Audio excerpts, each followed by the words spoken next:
Ini adalah analisa abal-abal gua tentang Bitcoin ya.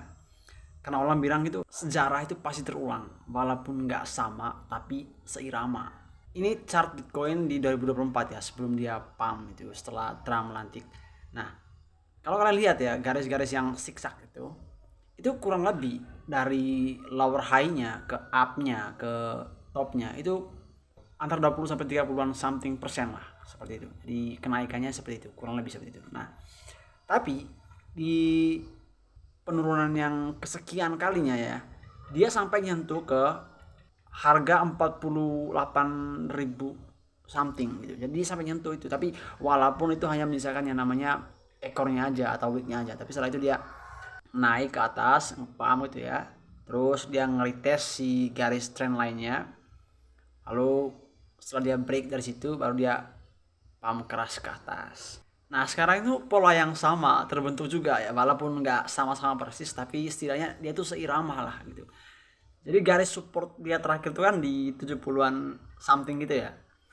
Nah sekarang kemarin di 78 ya, si Bitcoinnya turun. Terus dia mulai ngepump sekarang di 83.000 ya. Jadi kemungkinan skenario itu ya dia ngetes dulu si garis trendline-nya itu ya. Setelah itu mungkin dia akan break ya. Ya oke. Jadi kalau misalnya dia ngejebol nih garis yang ini nih ya, trendline ini, maka dia pasti jebolnya ke bawah ke 72, 73. Pokoknya area itulah gitu. Tapi kalau misalnya dia dari sini terus dia rintis lagi ke atas, maka kemungkinan dia pasti nembus nih si garis trendline panjang ini gitu. Tapi kemungkinan kalaupun dia ke bawah sini ya itu akan menyisakan week doang untuk melikuidasi mungkin orang-orang yang ngelong ya di market derivatif. Seperti yang terjadi di 2024 di sini kemarin sebelum dia ngepump. Ini bottom sekali nih. Dia sampai nyentuh garis support terakhirnya dia. Walaupun menyisakan ini kan ekornya aja ya. Barangnya masih di atas sini. Tapi kalau dia tidak sampai ke bawah sini, maka kemungkinan ya bottom signalnya kemarin itu di sini di 78 ini. Oh, dia akan pump naik ke atas ya.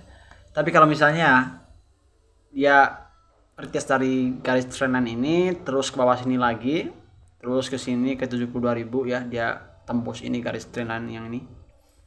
Maka kemungkinan bottom terakhirnya dia itu di ini di 72, 73 gitu. Jadi harusnya kalau dia sampai nyentuh ke sini ya, menurut saya kalau ada uang gitu ya harusnya all in di sini ya, karena kemungkinan pasti abis ini dia akan menyisakan week baru dia terbang ke atas entah sampai kapan gitu ya, maksudnya harganya gitu kemungkinan mungkin 150 ya kita tidak tahu, tapi intinya gitu. Jadi ya siap-siap aja kalau tapi menurut saya jangan enter dulu sekarang ya, karena kalau misalnya ini kan masih 83.000, kemungkinan dia naik dulu di sini nih baru dia akan turun lagi ke sini. Kemungkinan yang pertama dia langsung naik ke atas. Kemungkinan yang kedua dia kesini dulu menciptakan yang namanya lower high dulu di sini tembus ke 73 ribuan. Baru dari sini dia akan naik. Jadi harusnya di situ sih. Tapi ya sekali lagi ya jangan timing the market ya. Tapi time in the market itu paling penting. Gitu. Jadi menurut saya sih itu ya. Semoga bermanfaat. Tapi not financial advice guys.